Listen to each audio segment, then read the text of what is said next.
Hey guys, it's LaShawn with Flourish After 50 with LaShawn Jeanette.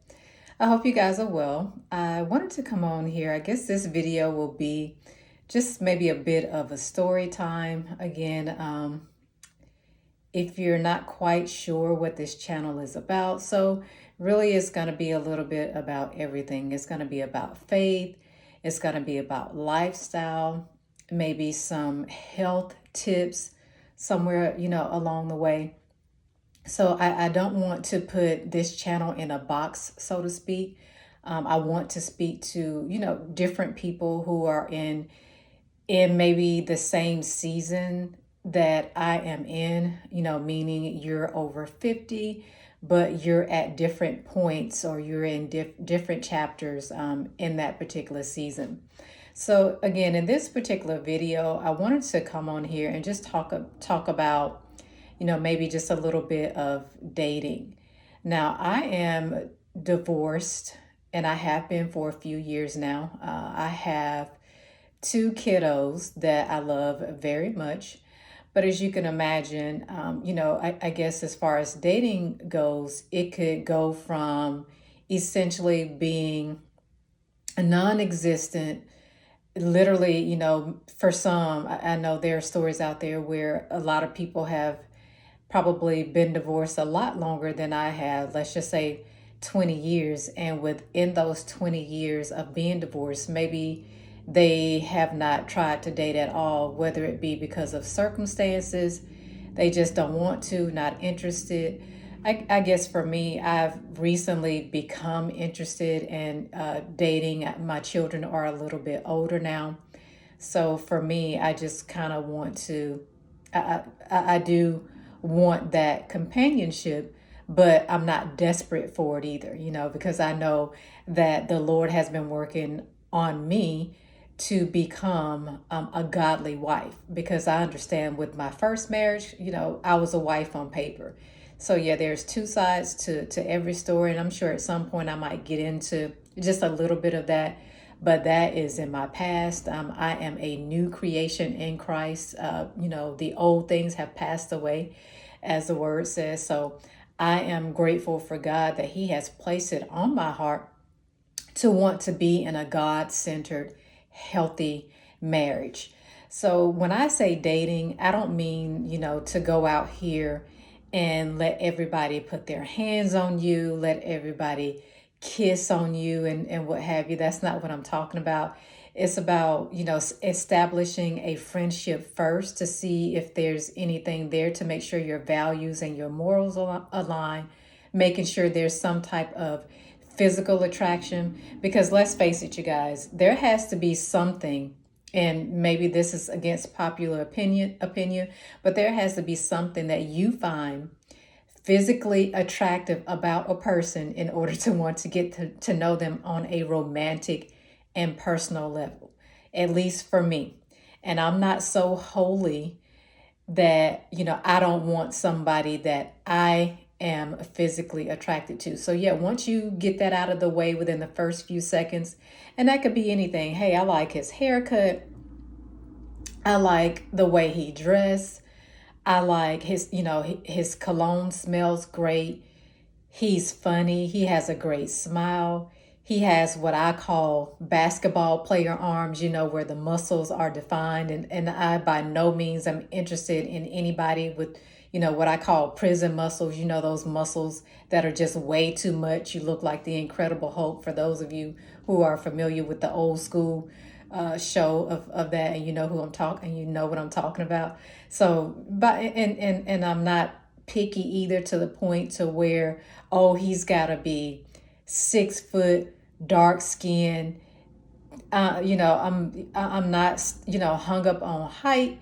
Is more of, again, what I find attractive about you, and then you have to feel the same way about me, because you have to be attracted to me enough to not be, to be satisfied. Basically, you're not going around, once we decide that we're going to start to date and get to know one another, that you're not going to be going around, trying to find the next best thing, so to speak.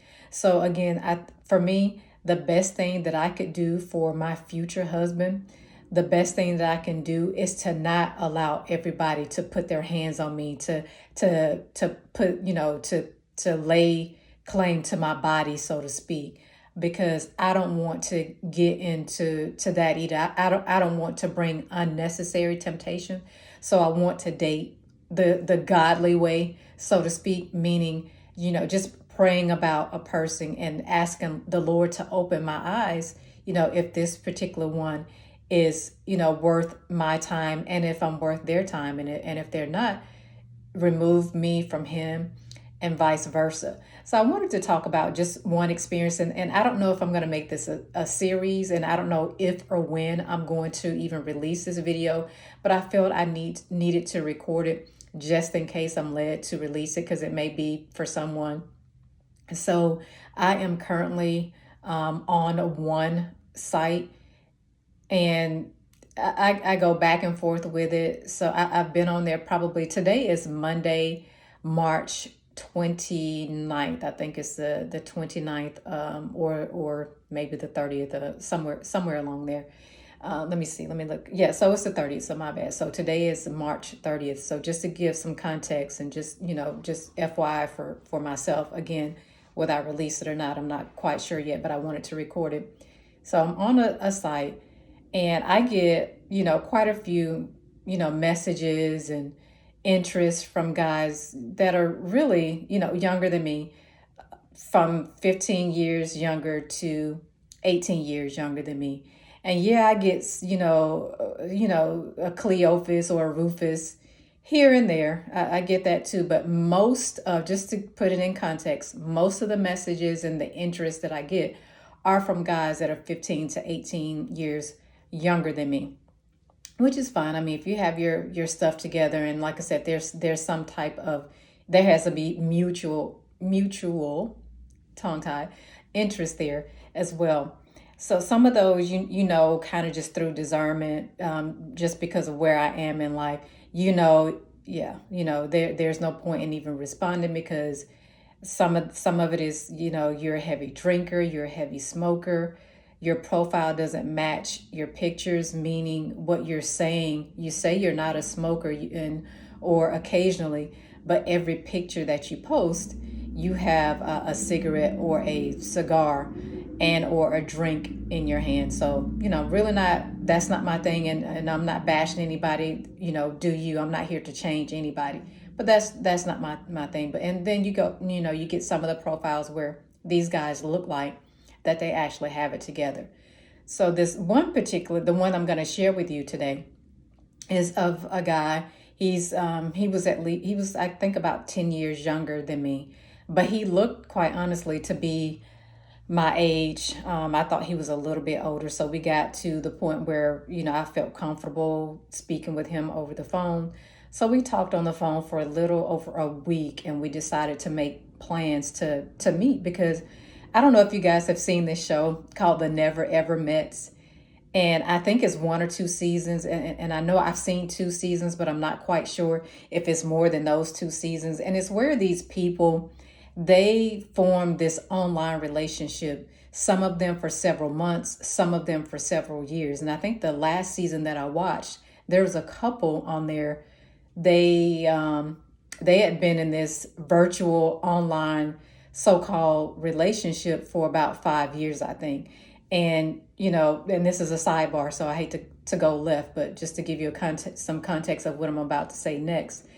When, before the show ended, first of all, none of these couples stayed together. And before, in this particular couple, the one I think that had this virtual relationship for the longest, they both had children on one another. She ended up having a one night stand with someone, and she got pregnant and she had a baby. And then he had a child. And, I'm not quite sure how, at the time of the show, I'm not quite sure how old his child was, but neither one of them told them about this, before they actually met in person on this show. So I say that to say, I'm not in a rush, but I'm not going to be going, on a video chat or on the phone with somebody for months and years and not have met someone. So that's why I wanted to mention that story. But at any rate, we agreed to meet up, and that meeting was, again, he wanted to, he offered to like buy me. He was like, it's probably going to be warm this weekend. And by the way, I am in the DFW area, if I did not say that. So he's like, it's going to be warm. He offered to buy me a pair of sandals, which I thought, that was kind of odd. I'm not that type of girl. I have my own things. And I'm like, no. I said, no, thank you. And then he proceeds to show me a watch he recently bought, I guess. And he asked me, did I like it? I'm like, yeah. I said, I'm a watch girly. I like a nice watch. So, and I pretty much wear one every day. And he was like, well, I could get you one like this. I'm like, no, thank you. I said, I have several watches and I'm not looking for another one right now, but I appreciate it. And I felt like kind of, just through some of the conversations, there was a little bit of love bombing here and there. But, again, I wanted to give it a shot because he was, pretty consistent with our conversations. He was calling. So to get to the point, to the weekend that we were supposed to have met, he had something to do one of those days and he was meeting some friends, to which he said that he wanted me to meet up with them as well. And I said, no. I said, you and I have not met in person. We had video talked. I said, but I don't feel comfortable meeting someone that you're so close to. I said, that would be awkward for me because we have not met yet. So we agreed to meet the day following. So, that weekend comes up. He did not reach out the day that he was meeting up with these friends that supposedly came from out of town. He didn't reach out that day, and I didn't reach out to him either. I was doing things again. I'm a single mom, so there's always something to do. So I noticed that he didn't call to confirm, because I'm expecting if you invite me out, then you can call and communicate and confirm and let me know the date, and the time that I need to meet you there. Again, this is, not someone that I know. I'd never allow, someone that I don't know to come and pick me up or anything, like that. So, the day of, I get up, go about my day as usual, do what I do, no call, no show, right? So I say that because I had prayed. I said, well, you know what, Lord, and this is just something that I prayed in my heart. If this is someone else's husband, if he's not for me, then don't let him reach out to me anymore, or contact me. And to me, that's what it was. This person was clearly not my person. I am not ashamed by it, because there is nothing given. There was not a whole lot of time invested into it. So I just want to say that if you are in a space where you want to date, and I only say that, I say dating loosely again, because to me, dating is once you've decided that the two of you want to get to know each other, and you set up some type of schedule where you're going to see each other a couple of times a week, however you guys, want to do that, however it fits in your lifestyle. For those of you that want to get out there and do that, I think it's, if you're being led to do it, if it doesn't disturb your peace. And that was another thing. I noticed that I could not talk to him like later at night, because sometimes, he would get really loud about certain things that we would talk about. Quite honestly, he cussed probably every other word, if not every couple of words. And that really disturbed my spirit. It disturbed my peace. And I noticed that I wouldn't really sleep that well. And I'm a light sleeper as it is. So I don't need anything like that in my life. So I just want to just say, if you're going to date, be led of the Lord. Ask him about certain people that, you're thinking about entertaining. Now, the Lord probably could have nipped that in the bud, so to speak, sooner than the week and a half, that we were talking. But I am glad that I did not let it, that I didn't let, just put my whole self into it, so to speak. I did not expect anything, because I know who I am. I know my worth. And it's up to that person to see it, because I can't convince you. And it doesn't mean that I think I'm all of that in a bag of chips, as they say. It's not that, but I want to be suitable for someone, right? I want to be, like I said, I know that I'm a wife, and I know that the Lord is working something in me to produce the fruits of the Spirit, to do it in His way this time around. So I hope I was not babbling on. I hope that made sense. And just, put it in the comments. What has your dating experience been, whether you're in the DFW area or any area, or whether you feel like you're being led to date at all? So let's just have a conversation about it in the comments. I'll talk to you guys in the next video. Bye-bye.